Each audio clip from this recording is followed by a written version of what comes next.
Universitas Muhammadiyah Aceh memasuki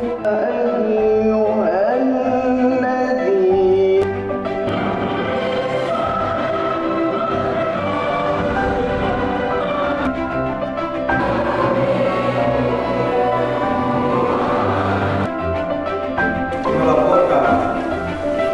bahwa semester ganjil dalam kegiatan kampus yaitu upacara wisuda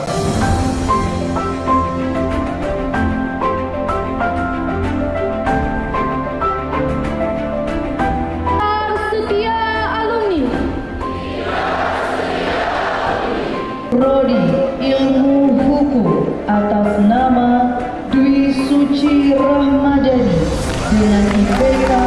3,90